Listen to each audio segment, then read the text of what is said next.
नमो भगवते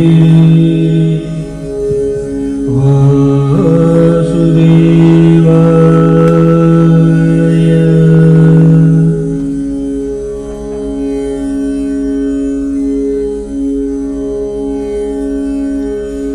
नारायणं नमस्कृत्य नरं चैव नरोत्तमं देवीं सरस्वतीं व्यासो ततो जयमुदीरयेत्।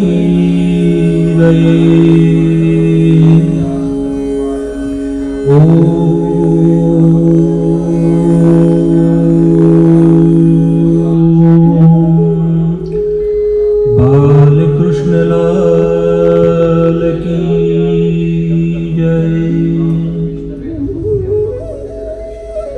पवित्र पावन इस पुरुषोत्तम मास में सभी व्रतधारी और तपधारी के हृदय में विराजमान प्रभु के मूर्तिमंत स्वरूप को ग्रहण कर रहे सभी वैष्णवों के हृदय में विराजमान प्रभु के रास राजेश्वर स्वरूप को मेरी सभी इंद्रियों द्वारा साष्टांग वंदन। प्रभु का ये पवित्र मास यानी प्रभु ने दिया हुआ अवसर और इस अवसर को हम श्रवण भक्ति द्वारा सिद्ध कर रहे हैं। प्रभु की 9 भक्तियों में प्रथम भक्ति यानी श्रवण भक्ति है। इस भक्ति द्वारा हम प्रभु के दिव्य स्वरूपों को ग्रहण कर रहे हैं। प्रभु ने जो अवसर प्रदान किया है इस अवसर को हम सिद्ध कर रहे हैं। सुत पुराणी और सौनक आदि ऋषि भी अपने इस देह को सिद्ध कर रहे हैं। साथ नारद जी और नारायण मुनि सब अपना अपना कार्य सिद्ध कर रहे हैं। जैसे कल नारायण मुनि को नारद जी ने प्रश्न पूछा था, किम महात्म्यं दीपदानस्य पुरुषोत्तममासाय। हे नारायण मुनि, ये दान आपने बोला, लेकिन इस पुरुषोत्तम मास में दीपदान का क्या महात्म्य है वो हम जानना चाहते हैं। भिन्न भिन्न दान तो हम करते ही हैं, लेकिन हे महामुनि, ये दीपदान का महात्म्य क्या है ये हमें बताइए। और ये दीपदान क्यों किया जाता है, ऐसा प्रश्न कल नारद जी ने पूछा था। और वो ही प्रश्न परम रामायण वाल्मीकि जी से दृढ़धनवा राजा ने पूछा था। और उसके उत्तर में विस्तार से वाल्मीकि जी ने चित्रबाहु राजा का पूर्व वृत्तांत बताया था। उन्होंने बताया कि हे दृढ़धनवा राजा, आप पूर्व जन्म में मणिग्रीव नामक शूद्र जाति के राजा थे और आपके कर्म अनुसार आपको फल मिला था। ये बातें विस्तार से बताई। आज हम उसी कथा में आगे बढ़ेंगे। मणिग्रीव और सुंदरी ये 2 पत्नी और पति अपने कर्म के आधार पर अरण्य में अपना जीवन यापन कर रहे हैं। उग्रदेव नामक मुनि का मेलन हुआ है और उग्रदेव जी ने उन्हें आशीर्वाद देने का संकल्प किया है। लेकिन उससे पहले उग्रदेव जी ने कहा, हे मणिग्रीव, आपका वृत्तांत क्या है? आपको ये परिस्थिति क्यों उत्पन्न हुई, ये मुझे विस्तार से बताइए। हम जब भी किसी के पास अपना दुख दर्द लेके जाते हैं तो दुख दर्द पूरे मन, वाणी और वचन से बताना चाहिए, तब भी दुख दूर होगा। हमारे शरीर में क्या दिक्कतें हैं, वो दिक्कत पहले हमें जो सामने वाला है उसे विस्तार से बतानी पड़ेगी, तब भी वो हमें विस्तार पूर्वक अपना दुख दूर करने की जो भी चाविया होगा वो बताएगा। यहां मणिग्रीव उग्र देव नामक मुनि के शरण में विराजमान है और विस्तार से अपना जीवन में किए हुए पश्चातापों को बताता है। और हे परम वैष्णव, ये बात याद रखिए, यदि किसी के शरण में जाने के बाद अपना किए हुए पाप यदि आप ग्रहण कर लेते हो तो वो पाप सभी मिट जाते हैं।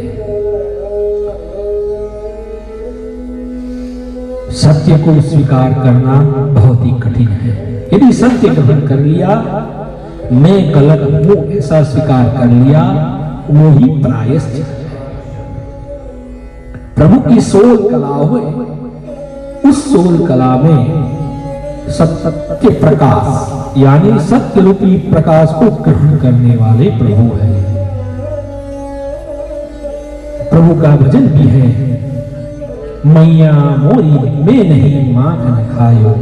प्रभु अपनी माता से कहते हैं, हे मैया मैंने ही माखन खायो।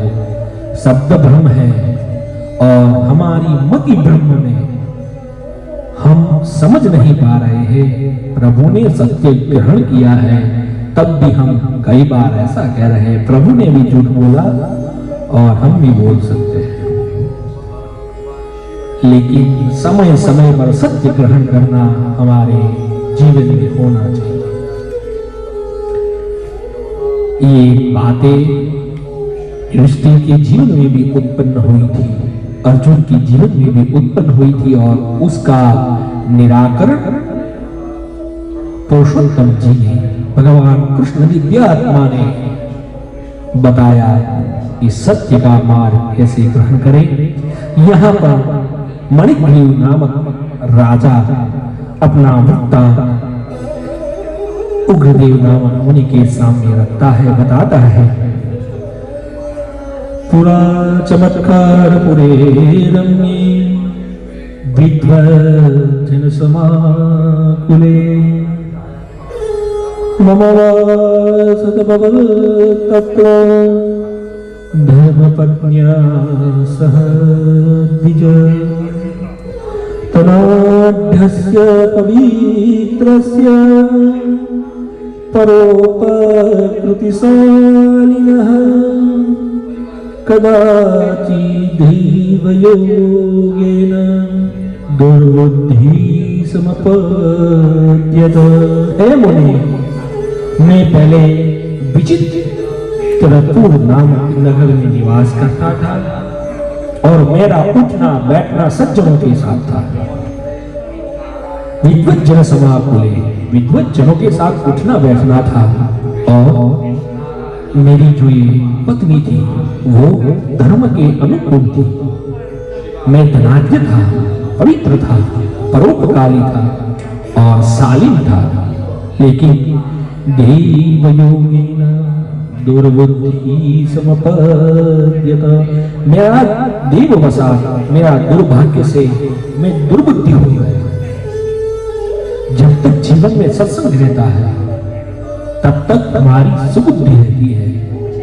देखिए, कर्म की बात तो है ही है, लेकिन कर्म के साथ हमारा योग सुयोग जहां जहां पर रहता है उसके हिसाब से हम अपना कार्य करते रहते हैं। नीति शास्त्र कहते हैं चार्यो हरति सिंचति वाति सत्यम मानोन्नति विसति पापं वा करोति चेत प्रसादेन सुतनोति कीर्ति सत्संगति कतय किम न करोति पुंसान। अच्छे लोगों की सत्संग, जिसके मन में सत्संगति हो उसका क्या होता है? जाड़ियां लियो हरति, आपकी मति में यदि जड़ मति जली हुई हो उसको दूर करती है। हरति वाचि सत्यम, आपकी सट बुद्धि को दूर करती है, वाणी में सत्यता प्रदान करती है। इसलिए सत्संग भी करनी चाहिए। यहाँ पर राजा मणिग्रीव नामक राजा पहले ही वाक्य में ये उग्रदेव मुनि को बताते हैं, चमत्कार राज्य में निवास करता था तब मेरा सज्जनों के साथ संग रहता था। बाद के वसात मेरा दुर्बुद्धि योग हो गया। जब हमारा मन बुरे लोगों के साथ उठना बैठना हो जाता है तब हम बुरे होने लगते हैं। यही हमारा भाग्य होने लगता है। हम ऐसे सिद्ध नहीं हैं। सिद्ध पुरुष यानी गजानन महाराज जैसे, गजानन महाराज ऐसे सिद्ध थे जिनको सभी जगह परब्रह्म स्वरूप दिखे जाते थे। सब जगह उनको ईश्वर वास देखा जाता था। हाँ, आप परब्रह्म हो गए तो कहीं भी जाए आपको सच्चित आनंद दिखाई देगा। यदि आपको परब्रह्म स्वरूप नहीं है तो आपको सत्संगति करनी चाहिए। आप खुद संत है तो आपको दिक्कत नहीं है। उन राजा का असंगत हुआ और उनकी बुद्धि कुबुद्धि हुई और उनका पतन शुरू हुआ। सबसे पहले सटकवा आया, कुशालीनता आई, दुर्बुद्धि आई। उन्होंने अपनी जातियों के साथ दुर्व्यवहार शुरू किया, अपेय पीना शुरू किया और दुर्व्यवहार से उनका धीरे धीरे पतन हुआ। राजा के ऊपर भी राजा था वो क्रोधित हुआ और सारा धन उनसे ले लिया। बचा कुछा जो भी धन था, हे मुनि, मेरे परिवार के लोगों ने मुझसे ले लिया।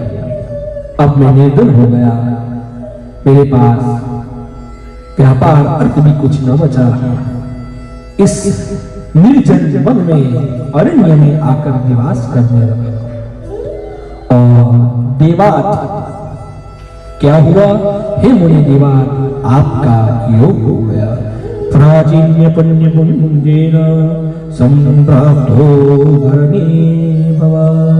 हे मुनि, मैंने ये जो आगे मेरे जीवन में सब कार्य किया था, इस घरल वन में, घरल यानी घनघोर, जहां पर एक पाय चलने से, एक पैर आगे बढ़ाने से आपको एक वृक्ष मिले, ऐसा घरल जंगल, उस अरण्य में आप मुझे मिले। आप मूर्छित थे और आपको मैं मेरे घर पर लेके आया। आप संतुष्ट हुए, तुष्ट हुए और मुझे आशीर्वाद देने की बात कर रहे थे।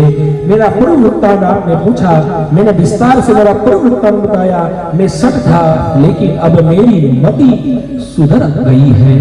हे कृपा सिंधु, हे महामुनि, मुझे कृपा करके कुछ विस्तार से बताइए। उग्रदेव कहते हैं, हे मणिग्रीव, कृतार्थोऽसि महाभाग, यदातिथ्यं कृतं अतस्थे भावि कल्याणं सपत्नीकस्य साम्प्रतम्। जब कोई साधु संत ब्राह्मण खुश होते हैं तो क्या देते हैं? आशीर्वाद देते हैं, कल्याण का आशीर्वाद देते हैं। कल्याण कब होता है? जब आप किसी का अच्छा करें तब आपका कल्याण होता है। उग्रदेव ने ये मणिग्रीव को आशीर्वाद दिए। हे मणिग्रीव, तुम्हारा कल्याण हो, अकेले का नहीं, सपत्नी कल्याण हो। और कल्याण कैसे होगा वो विस्तार से बताते हैं। कहते हैं, हे मणिग्रीव, तुम्हारा कल्याण की आशय से मैं तुम्हें एक बात बताता हूं। आज से 3 माह पश्चात पुरुषोत्तम माह आएगा। उस पुरुषोत्तम मास में तुम और तुम्हारी पत्नी पूरे माह में दीपदान करना, और दीपदान भी यदि तिल के तेल का करोगे तो यश की प्राप्ति होगी, और घी के दिए का करोगे तो अकंटकम आपका शत्रु का नाश होगा। और विशेषतः यहाँ पर बताते हैं, तिले तैलेन कर्तव्यः सरसिता भवे सती तयोर्मध्ये किंचेते कानने वसतो तुना इडगूद्दीजेन तैलेन दीपकार्यस्त्वया नगः। तिल से तेल से करो, घी से दीपक करो। यदि तुम अरण्य में हो, हे मणिग्रीव, इस अरण्य में तुम्हें तेल भी नहीं मिलेगा, घी भी नहीं मिलेगा, अब क्या करोगे? ठीक है, इससे भी उत्तम मैं तुझे उपाय बताता हूं। इस जंगल में एक वृक्ष होता है, उसका एक फल होता है जिसका नाम इडुगी है। इडुगी नामक फल में से तेल निकलता है, जिससे तुम दीपक करोगे, और इस दीपक से तुम्हें धन संपत्ति प्राप्त होगी। इडुगी यानी क्या? इडुगी यानी जो हमारी इंद्रियों को तेजस्विता प्राप्त करने वाला द्रव्य है, उसे इडुगी कहा जाता है। हमारे नेत्र में तेजस्विता प्राप्त करने वाला द्रव्य है, उसे इडुगी कहा जाता है। और आधुनिक समय में उसे आलमंड कहा जाता है, और हमारे पाश्चात्य लोग उसे बादाम भी कहते हैं। लेकिन ये मुनि ने बताया कि इडुगी नामक द्रव्य से तेल निकालकर उससे दिया करोगे तो तुम्हारे धन संपत्ति का वृद्धि होगी। ऐसा कहकर उनको तीर्थाटन के लिए जाना था। वहां पर आशीर्वाद प्रदान करते हैं। उग्रदेव मुनि आशीर्वाद प्रदान कर निकलते हैं। पुरुषोत्तम मास आता है। मणिग्रीव और उनकी पत्नी बड़ी ही निष्ठा से प्रभु का पूजन अर्चन करते हैं, और ये इडुगी नामक द्रव्य से दीपक जलाते हैं। दीपक जलाने के बाद प्रभु को प्रसन्न होकर आशीष प्रदान करते हैं, और प्रभु के आशीष से विष्णु पद प्राप्त करते हैं। उग्रदेव जी के वचन से उनको बहुत ही प्रीति प्राप्त हुई, और दूसरे जन्म में उनका स्वयं चित्रबाहु नामक जन्म हुआ। वो ही वीरबाहु के पुत्र चित्रबाहु हुए थे। और आज इसी वजह से हे चित्रबाहु, ये तुमने अरण्य में जो इडुगी नामक द्रव्य से दीपक जलाया था, इसी वजह से तुमने जो प्रश्न पूछा, मेरे लक्ष्य प्राप्त करने का महात्मा क्या है, मेरे पूरे राज्य में अकंटकम संपूर्ण राज्य, मेरे राज्य में एक भी शत्रुत्व नहीं है। ये अरण्य में रहकर तुमने पुरुषोत्तम मास किया था, इसलिए ये प्राप्त हुआ। वाल्मीकि जी तत्व को विस्तार से बताते हैं, और चित्रबाहु राजा को अगस्त्य मुनि बताते हैं। अगस्त्य मुनि विस्तार करते हुए कहते हैं, परम वैष्णवों को इस दीपदान करना चाहिए, और दीपदान का महात्म्य प्रभु की षोडश कला से भी अधिक है। जो ये दीपदान करता है, दीप का जैसे ज्योत प्रवृत्त होता है, पूरे माह में जैसे जैसे दीप प्रवृत्त होता है, वैसे प्रभु की षोडश कला का तेज है। षोडश कला जैसे प्रभु में है, वैसी षोडश कला आपके जीवन में नृत्य होती है। षोडश कला प्रभु की संपर्क स्मरण करते हैं। संपदा, संपत्ति, प्रसिद्धि, सम्मोहकता, उत्सव, प्रभु की आभा, क्रांति, प्रभु की बुद्धि, प्रभु की पारदर्शिकता, प्रभु का नियोजन, आयोजन, संयोजन, प्रभु का विवेक, प्रभु की कर्मण्यता, प्रभु का चित्तलय, प्रभु का विनय, प्रभु की यथार्थता, प्रभु का आधिपत्य और प्रभु का उपकार, ये 16 प्रकार की कला ये आपके अंदर वृद्धि होती है। उससे भी ज्यादा उत्पन्न होने के बाद प्रभु के अंदर शरणागति प्राप्त होती है। सारे वेदों का पढ़ने का पुण्य इस दीपदान से प्राप्त होता है। हे वैष्णव जन, इस दीपदान का महात्म्य अगस्त्य मुनि स्वयं चित्रबाहु को सुनाते हैं और वाल्मीकि जी दृढ़ को सुनाते हैं। पुरुषोत्तम मास में दीपदान का महत्व है। दीपदान पूरे माह करना चाहिए, नहीं कि केवल एक दिन। हमारे यहाँ ऐसा है, शादी के दिन ही सब अच्छा खाना खाते हैं, फिर दूसरे दिन से जो भी हो वो खा लेते हैं।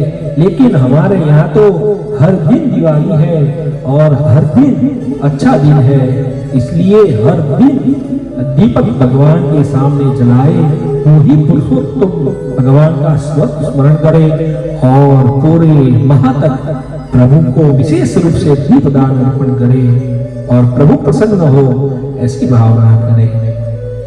पुरुषोत्तम भगवान को दीपदान का महत्व बताते हुए यहाँ पर अगस्त्य मुनि कहते हैं, हे चित्रबाहु, ये केवल वेदों का पठन का पुण्य नहीं है, गंगादी तीर्थों का स्नान का पुण्य भी तुम्हें प्राप्त होगा, परम वैष्णवता तुम्हें प्राप्त होगी और नित्य धर्म में तुम्हें प्रभु का शरण प्राप्त होगा, प्रभु की भक्ति प्राप्त होगी।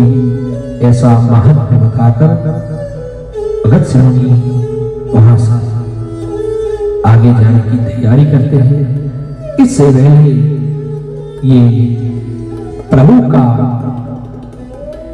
व्रतोद्यापन कैसे करें, ये व्रत पूरा माह में किया है, इस व्रत को उद्यापित कैसे करें, इस व्रत का उत्सव कैसे करें, कोई भी व्रत किया है उस व्रत में उत्सव कैसे करें, ये बात हमें जानना बहुत ही जरूरी है। कल बहुत ही अच्छा दिन है, रविवार पुष्य नक्षत्र है और उस दिन हम प्रभु के व्रत उद्यापन की विधि सुनेंगे और प्रभु का पूजन हम देखेंगे, किस तरह प्रभु का व्रत उद्यापन बताया है, क्या दान करें, क्या इसके पीछे रहस्य है, वो सब हम प्रभु के शरण में बैठकर सुनेंगे।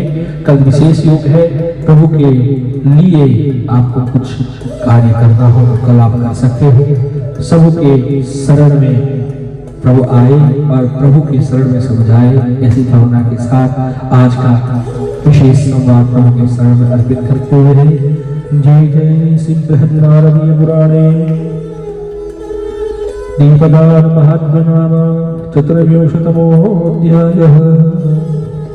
श्री कृष्ण चरण शरणमर्पितमस्तु। पुरुषोत्तम भगवान की जय।